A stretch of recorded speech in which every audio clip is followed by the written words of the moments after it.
Of course, we all had theories for the role William Afton may or may not play in Security Breach, but just how many of those theories did we get right?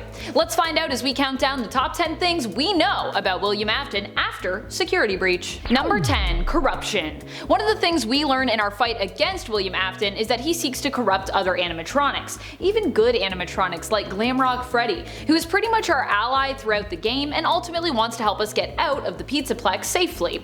In the final boss fight, Afton in his current in-game form will attempt to take control of Glamrock Freddy, and we have to try and harm him to prevent him from doing so.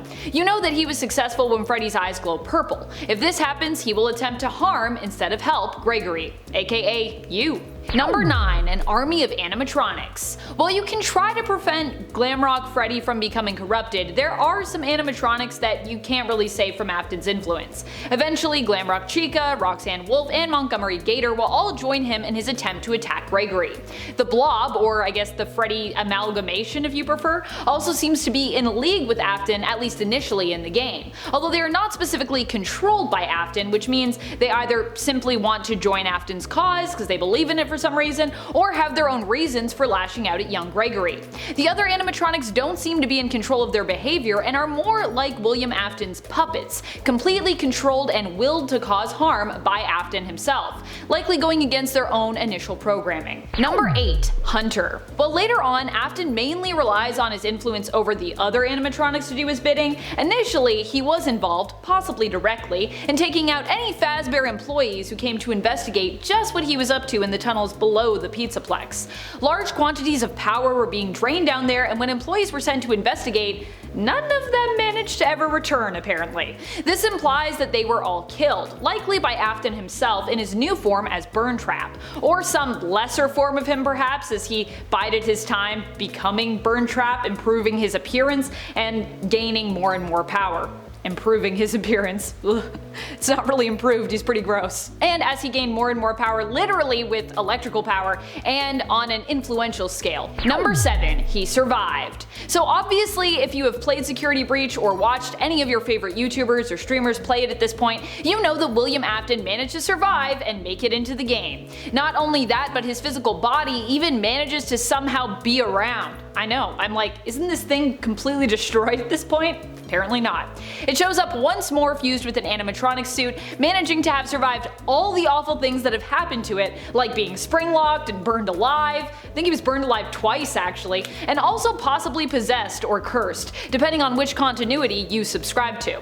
Though it should be noted that this is probably the most decayed and worse for wear we've seen William Afton look in the flesh. Number 6. Burntrap. This version of William Afton is known as Burntrap. Burntrap is an amalgamation of a bunch of different animatronics, and I believe we actually found the name Burntrap through hacking the game and through looking at the file names. Burntrap is actually a withered Spring Bonnie suit that also has endoskeleton parts from Springlock, Glamrock, and Nightmare animatronic builds as well. Of course, the corpse of William is also permanently bonded with this suit as well, and much of his corpse beneath is visible because of just how withered the suit is. Very little of the suit is still visible, and you can even see all of Afton's skeletal looking gum exposed bottom jaw, as the suit no longer has its bottom jaw attached. Ew. Number 5. Trailer lines. When fans looked into the files belonging to Burntrap within the game, they learned that there was actually a ton of content stored there that simply wasn't used at all in Security Breach, at least as far as we know right now at this moment in time when I'm recording this. However, this content was designed and programmed into his character, it just was never used. Among this content were 2 lines featured in one of the Security Breach trailers that many fans suspected belonged to William Afton himself. Well, it turns out that apparently we were right about that. However, while the lines were found within his files, they were never uttered in the actual game. Either they were put there with the intention of being used, but an opportunity never really presented itself that made sense, or they were used and then later they were cut from the game for some reason. Among them, I believe, was the line, "You will do as I say, you will bring me what I want, and if you fail me, then you will, both of you, burn." Unfortunate, because that line was honestly something I wanted to know more about in terms of how it played into the plot and then the overall lore of the franchise. Like, what does William Afton want? Who is burning? Which 2 people? Is there more than 2? Number 4. The ruins. Where did William Afton as Springtrap come from? Well, it seems in the game that Vanny was tasked with recovering his body, digging up the ruins of Freddy Fazbear's Pizza Place, which the Mega Pizzaplex happens to have built on top of. Recruiting the glam rock animatronics against their will, she brings them to the ruins of Freddy Fazbear's and has them dig something up. Likely that something is William Afton's tattered corpse. It's gotta be really tattered at this point. That is how he is able to return with Vanny's help and some convenient construction with the Pizzaplex being built on top of the pizza place. Although this likely was also part of his greater plot as Glitchtrap. Fazbear may have still held the deed to that land and, they decided that they should just make use of it instead of selling that lot and then buying a new one to build on. Makes sense. Although I imagine they would have had to buy more land around it as well, because the Pizzaplex is massive. Number 3. From whence he came. While the Blob initially seems to be allied with Springtrap, as it also strikes out at Gregory, we later learn that this might not actually be the case. The Blob is the one who ends up grabbing Springtrap when he tries to escape as the cave and tunnel system begins to collapse, depending on which ending you get and what's going on. It seems the Blob either did not want to be left alone or actually has feelings of pain and vengeance attached to William Afton and Springtrap. Springtrap's fate remains uncertain, but it's definitely implied that he is killed during the cave-in, and likely so is the Blob. Of course, this is the unkillable and seemingly immortal William Afton we're talking about, so there are also many reasons to believe that this is not the end for him, as, he always comes back.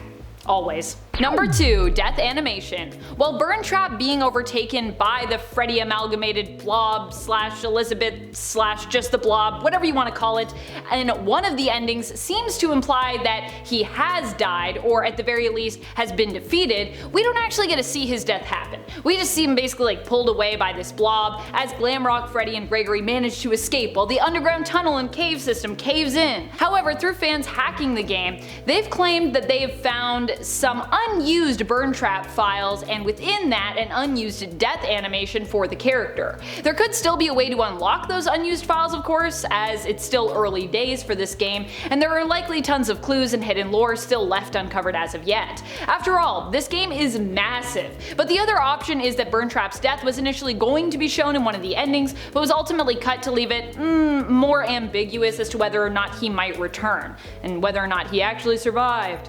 Perhaps they wanted to kill him off initially, but then decided they'd rather leave the option open for Afton to return once again. I personally think they maybe were like, we could make Vanny this big character and then say goodbye to Afton, and then they got cold feet as they were getting near the end of that. They're like, oh, people won't like it if Afton's gone. Of course, all of the people that have played the game are like, more Vanny, less Afton. Number 1. No jump scare. Although all the other animatronic antagonists in Five Nights at Freddy's Security Breach have their own jump scare if they manage to catch you, Springtrap is the only animatronic who doesn't seem to have one. This is likely because, well, he doesn't really catch you himself, but instead gets other animatronics to lash out at you, preferring to use them to get to you instead of pursuing you as Gregory himself.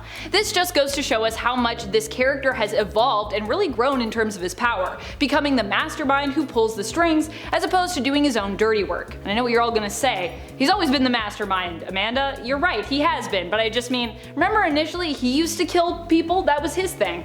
And now he's like, nah, everyone else just kill people for me. I'm tired. I'm like, look at me, I'm barely a human anymore. I'm just a little bit of bone and a little bit of gums. That's about it. Thank you so much for watching. Who is your favorite Security Breach animatronic? Were you excited to see Afton return in Security Breach? Or were you hoping he'd be more of a background character, or simply that he wouldn't appear at all? Did you want more Vanny in this game? Let us know in the comments below. And speaking of comments, it's time to turn to some comments from one of our latest videos, Top 10 Scary Things You Can Do in Security Breach. Oofernet shares, fun fact, FNAF 3 was originally going to be the first free roam FNAF game. That would have been so cool if that happened. I love free roam games, so I'm like, what if they were all free roam games? My goodness. Totally changed the games though, so, can't do that. Shadow Marionette responds, Gregory is an orphan. I mean, it is true because in the Leaving ending it shows Gregory homeless without parents. Glitchtrap is the arm at the end of Security Breach trailer. Well, in the Afton / Staying ending, we see a purple version of Scraptrap / Afton.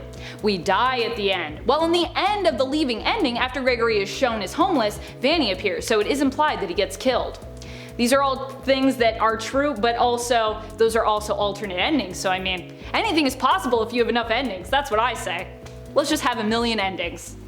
Rico_0 comments, Amanda, we got antivirus. My mind, anti-glitch trap. Yeah, that's what we would need actually if we're going up against glitch trap. We need like anti-glitch trap software to protect us instead of antivirus. And that's all the time we have for comments today. Be sure to comment below for a chance to have your thoughts and your feels shouted out in a future video. This has been Top 10 Gaming, and I am your host Amanda McKnight. Till next time, try not to get jump scared and keep on gaming on.